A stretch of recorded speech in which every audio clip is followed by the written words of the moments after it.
কলকাতা থেকে মাত্র 2 ঘন্টা দূরত্বে ঘুরে আসতে পারেন একদিনের ছুটিতে এই জায়গাটি থেকে, যেটি হলো হুগলি জেলার বৃহত্তম মন্দির এবং বারুইপাড়া ব্রহ্মদত্ত ধাম। তো কী করে পৌঁছবেন আমি সেটা বলে দিচ্ছি। আপনাকে হাওড়া স্টেশন থেকে বর্ধমান কল লাইনে যেই ট্রেনটি ডানকুনি হয়ে আসে, তো ওই মোথাগ্রাম লোকাল বা গুড়াব লোকাল বা চন্দনপুর লোকাল ধরতে হবে। বারুইপাড়া স্টেশনে নামতে হবে, নেবে টোটোতে 10 টাকা ভাড়া দিয়ে 5 মিনিটের দূরত্বেই পৌঁছে যেতে পারেন এই জায়গাটিতে। এবং আমরা বাইক বা 4 চাকা নিয়ে এলে পার্কিংয়েও সমস্ত ব্যবস্থা আছে। সব থেকে শর্টকাট রাস্তা হলো ট্রেন পথ। তো আসানিতে আপনারা পৌঁছে যাবেন। আপনারা যদি সকালবেলা আসেন তো বৃহস্পতিবার এলে আপনারা ভোগ পাবেন বিনামূল্যে। শুধুমাত্র বৃহস্পতিবার দুপুরবেলায় ভোগ পাওয়া যায়।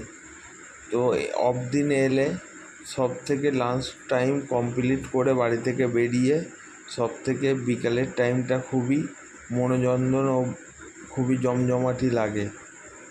তো আমরা আস্তে আস্তে এন্ট্রি গেটের দিকে প্রবেশ করলাম। মন্দিরের চারপাশটা ঘুরে দেখলাম, খুবই অসাধারণ,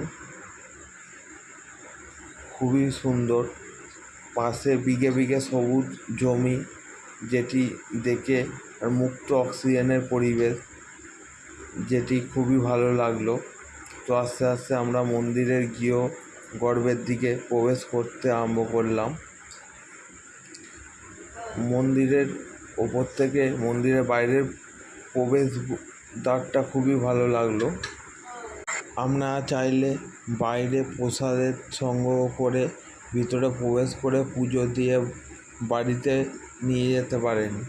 তো আমরা আস্তে আস্তে মন্দিরের ভেতর দিকে বা গর্ভগৃহের দিকে প্রবেশ করলাম। আপনারা দেখতেই পাচ্ছেন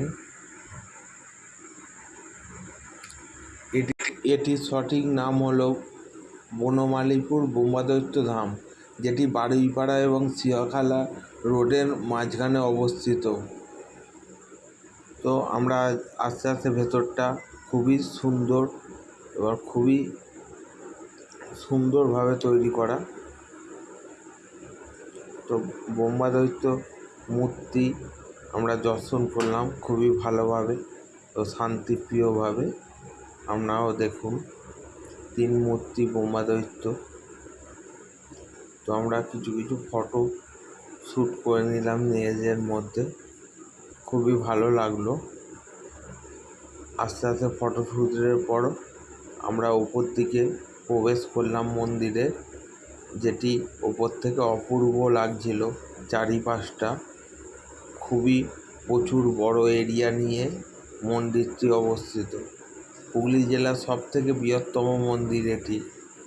খুবই ভালো লাগবে আপনারা দেখুন, এবং আশপাশগুলো বিঘে বিঘে সবুজ জমি, মুক্ত অক্সিজেনের পরিবেশ, এবং উপর থেকে খুবই জমজমাটি, খুবই সুন্দর অপূর্ব লাগছিল। প্রচুর দর্শনার্থী দর্শন করতে আসে প্রতিদিন।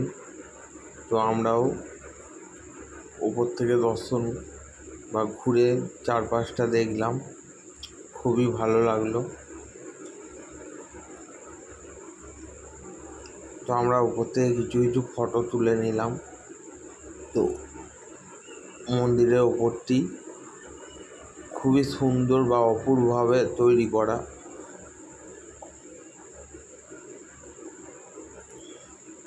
মন্দির থেকে চারপাশের দৃশ্যটা দেখতে খুবই অপূর্ব লাগছিল, যেটি মনটিকে মুগ্ধ করে দিচ্ছিল।